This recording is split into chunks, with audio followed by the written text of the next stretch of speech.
안녕하세요. 우리 채널 오시기를 환영합니다. 두 아이를 키우고 있는 30대 여성이에요. 우리 부부가 이혼을 하긴 했지만 서로 마음이 떠나서 그런 건 아니었어요. 남편 회사가 경영난에 빠지면서 부도 처리가 확실시되자 어느 날인가 남편이 이혼을 요구하더군요. 저한테까지 피해를 줄 수 없다나요? 소위 말하는 위장 이혼이었죠. 처음에 전 반대를 했어요. 아무리 그래도 애들도 있는데 이혼까지 하면서 그래야 하느냐고요. 그랬더니 남편은 오히려 애들 때문에 더 이혼을 하려는 거라고 하더군요. 금융권에서도 하루가 멀다고 연락이 올 거고 사채업자들이나 빚쟁이들도 툭 하면 찾아와 괴롭힐 텐데 한창 자라는 애들이 그런 꼴을 보고 살아야겠냐고요. 남편 말을 듣고 보니 더 이상 반대를 할 수 없었죠. 그래서 남편 뜻을 따랐어요. 혹시 빚쟁이들이 찾아올지 모르니까 몇 년은 떨어져 지내자. 내가 자리 좀 잡으면 연락할게. 애들 양육비도 보내주고. 그러니까 여보, 우리 조금만 고생하자. 이 말을 끝으로 남편과 헤어졌어요. 전 그 길로 아이들을 데리고 친정으로 향했죠. 친정집이라고 해봐야 실상은 오빠네 집이었지만요. 몇 년 전 아빠가 돌아가시고 오빠네가 친정에 들어와 엄마를 모시고 살고 있거든요. 그러니 올케 언니한테 눈치도 보이고 한편으론 미안하기도 하고 친정살이가 시집살이보다 더 불편했죠. 시어머니 모시고 사는 것도 힘든데 애 둘 딸린 시누이까지 데리고 살아야 하니 얼마나 기가 막히고 화가 나겠어요. 저라도 싫죠. 그래서 오빠랑 올케 언니랑 상의한 끝에 오빠네가 분가를 하기로 했어요. 부모님 댁으로 들어오면서 전에 살던 아파트는 전세를 놓고 있었거든요. 마침 전세 기간도 끝나서 집 문제도 해결이 됐고 올케 언니도 힘이 들었는지 좋아하더라고요. 몇 년 뒤 남편과 다시 합치겠지만 그래도 엄마는 제가 모시기로 했고요. 결과적으론 다들 만족스럽게 결말이 난 거죠. 전 당장 일을 구해야 했어요. 수중에 남아있는 돈이라곤 남편과 헤어질 때 남편이 마련해준 500만 원이 다였거든요. 그래서 엄마한테 아이들을 맡겨놓고 백화점 아동복 매장에서 파트타임으로 일을 하기 시작했어요. 주말엔 갈비집에 나가 서빙을 했고요. 주변에선 대학까지 나온 사람이 그런 몸 쓰는 일을 해야 하냐고 좀 더 편한 일을 찾아보라고 했지만 말이 쉽죠. 편하고 돈 많이 주는 자리가 경단 여인 절 위에 존재할까요? 어림도 없잖아요.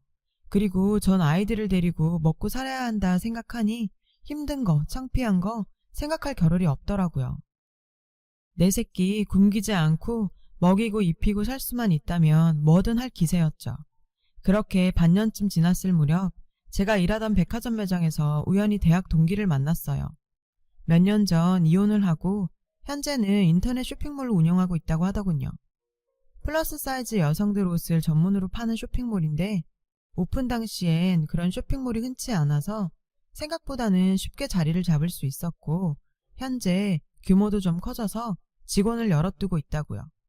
친구는 제 사정을 듣고는 괜찮다면 자기네 회사에서 일해보지 않겠냐고 하더라고요.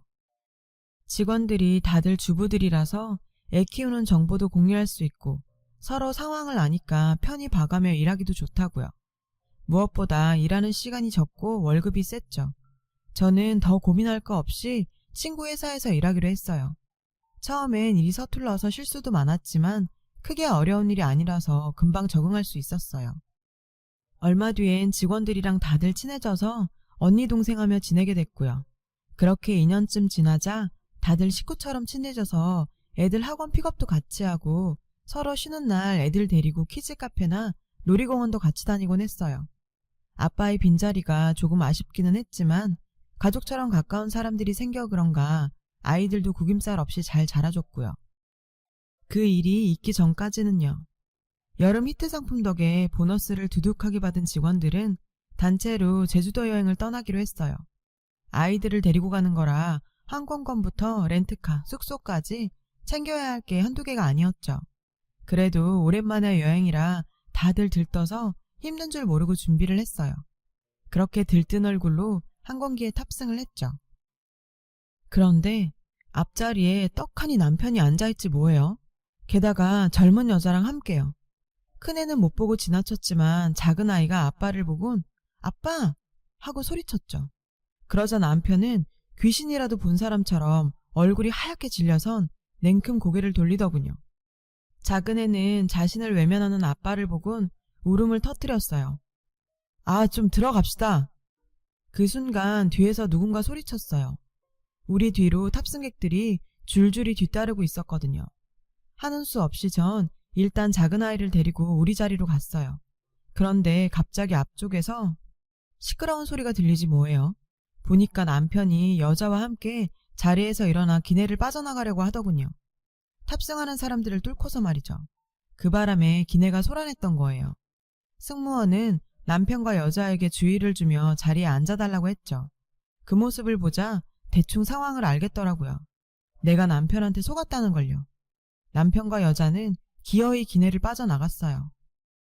하지만 전 그런 남편을 잡을 수 없었죠. 제 옆에는 아이들이 있었으니까요. 작은 아이는 연신 아빠를 찾으며 칭얼댔고 상황을 모르는 큰아이는 그래도 자기가 형이라고 동생을 달래더라고요. 아빠는 백밤 자고 온댔어. 그러니까 울지 말고 기다려야지. 뚝. 순간 울컥했어요. 어린애들은 이렇게 서로를 다독이며 보고 싶은 마음도 참고 아빠를 기다리는데 아빠라는 인간은 제 자식도 버리고 젊은 년이랑 저러고 있다니. 제주도에 도착하자마자 전 남편한테 전화를 걸었어요. 없는 번호라고 나오더군요. 그래서 남편한테 이메일을 보냈죠. 어떻게 된 상황인지 설명해달라고. 메일을 보는 즉시 전화하라고요. 그날 밤 메일 수신 확인을 해보니 남편이 제 메일을 읽긴 했던데. 하지만 제주도에서 돌아오고 일주일이 지났는데도 남편의 전화는 없었죠. 저라는 사람은 감정이 고스란히 얼굴에 드러나는 사람이라 직장 동료들도 저한테 무슨 일이 있다는 걸 눈치챘던 모양이에요. 그중 가장 친하게 지내는 언니가 무슨 일 있냐고 묻더라고요. 다들 걱정한다고. 전 상황을 얘기해줬어요. 그랬더니 남의 부부 일이라 끼어들긴 그렇지만 아무래도 너 내 남편한테 당한 것 같다. 업체에 부탁해서 한번 알아봐. 더 늦기 전에. 저 역시 내심 그런 마음은 가지고 있었지만 솔직히 겁이 났어요. 잔인한 진실을 받아들이기 힘들 것 같았거든요. 그날 밤 밤새 고민을 했어요. 그리곤 업체를 찾아가 남편의 뒷조사를 의뢰했습니다. 결과가 나오기까지는 한 달여의 시간이 걸렸어요. 역시나 예상이 맞더군요. 남편의 회사 사정은 부도가 날 정도로 심각한 상태는 아니었지만 남편은 고의로 부도를 냈던 거예요. 직원들 몰래 엄청난 돈을 다 챙긴 뒤였고요. 그리고는 상간녀한테서 낳은 딸의 출생신고 때문에 서둘러 저와 이혼을 했던 거였죠. 위장이혼이라고 속이고선 말이에요. 현재 근교의 고급 타운하우스에서 상간녀와 함께 살고 있다고 하더군요. 조사 결과를 듣는 내내 전 피가 거꾸로 솟는 것 같았어요. 당장이라도 달려가 이 연놈들의 머리채를 잡고 싶었죠. 하지만 그런다고 뭐가 달라지겠어요. 순간일 뿐인데 그보다는 남편과 상간녀한테 평생 기억될 상처를 주는 게 낫겠다 싶었죠. 그래서 끓어오르는 분노를 참고 이성적으로 판단하려고 노력했어요. 알아보니 이런 경우 제가 청구할 수 있는 소송은 두 가지더군요. 하나는 남편에 대한 재산분할 청구 소송이고 다른 하나는 상간녀 위자료 청구 소송이었죠. 전 두 가지 모두 하기로 했어요.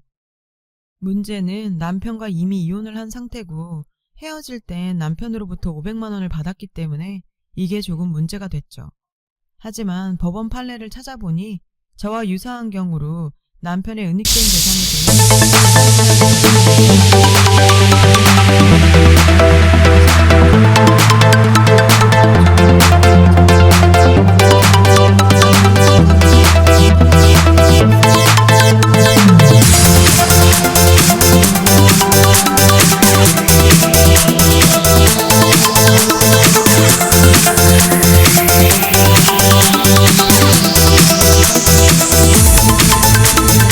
Remix. Turn up the bass.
안녕하세요.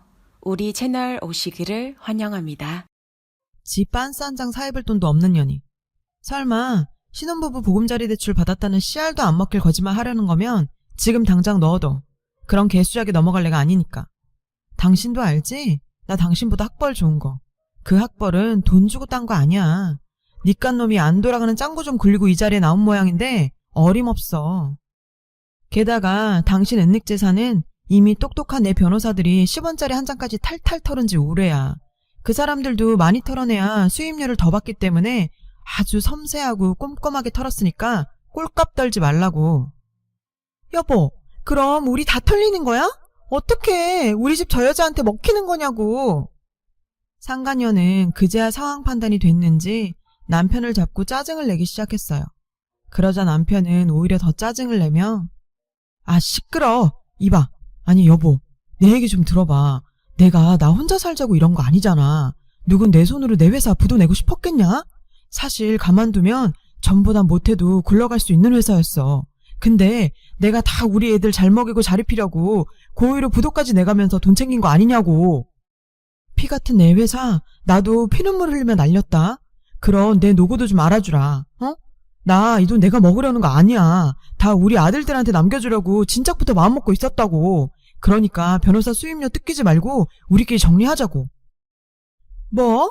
당신 왜 저 여자가 당신 여보야? 여보는 나지 나. 법적으로도 내가 당신 아내라고. 그리고 왜 당신 돈을 저 여자애들한테 줘? 우리 딸은? 당신 딸은 어쩌고? 돈 얘기가 나오자 상간녀는 본색을 드러내며 성과를 부리기 시작했어요. 아휴, 이 여편네야. 손발이 맞아야 도둑질도 하지. 지금 그게 뭐가 중요해? 일단 상황은 막아야지. 너 돈 없이 살 수 있어? 그니까 입 좀 닥치고 가만히 있으라고. 아주 가관도 아니었죠. 불과 5분 전까지만 해도 세상 지들만 사는 것처럼 공공장소에서 들러붙어선 물고 빨고 난리 부르스를 치더니 이젠 세상이 지들뿐인 것처럼 싸우기 바쁘니. 됐고 애정 싸움은 니들 집구석에 가서 하고 난 할 말 다 했으니까 가볼게. 아참, 당신 고의로 부도낸 건 확실하지? 미리 돈 챙기려고 말이야. 그렇다니까 몇 번 얘기해. 고마워. 녹음이 잘 안 됐을까봐 확인차 물어본 거야. 아, 나 이거 다 녹취했거든? 아무래도 소송 거는데 당신 확답이 필요할 것 같아서. 그럼 다음에 법정에서 봐. 그리고 그쪽도 고마워요. 폐기 처분도 안 되는 저런 남자를 대신 치워줘서. 내가 참 그쪽한텐 고맙고 미안하네. 여보, 그게 무슨 소리야? 소송이라니. 도대체 무슨 소송인데 내 녹취가 필요해? 여보, 여보! 남편은 애타게 절 불렀지만 전 뒤도 안 돌아보고 쌩하니 빠져나왔어요. 이 소송 과정에서 남편으로 인해 줄도산을 맞았던 하청업체 사장님들과 제대로 퇴직금조차 받지 못했던 전 직원들 몇몇과도 연대에 형사고발까지 했고요. 제가 녹취한 파일을 경찰에 넘기자 하청업체 사장님과 전 직원들이 고맙다고 몇 번이나 인사를 하더군요. 이 사람들도 저처럼 남편을 믿었다가 배신당한 사람들이다 생각하니 남일 같지 않았거든요. 현재 남편에 대한 소송건은 진행 중이에요. 증거나 증인은 차고 넘치니 승소는 따놓은 당상이라더군요. 사실 승소야 뻔한 일이라 걱정은 안 돼요. 제 걱정은 오직 아이들 뿐이죠. 아직은 아빠에 대한 그리움이 더 클 나이니까요. 하지만 언젠간 아이들도 오늘의 제 행동을 이해해 주리라 믿어요. 회사 동료들은 이렇게 된 거 재산 분할이라도 제대로 받고 이참에 새 인생 살라더라고요. 그딴 놈 일찌감치 잘라낸 것도 제 복이라며 그래도 남들은 돈도 못 받고 헤어지는데 돈이라도 챙기게 됐으니 얼마나 다행이냐고요.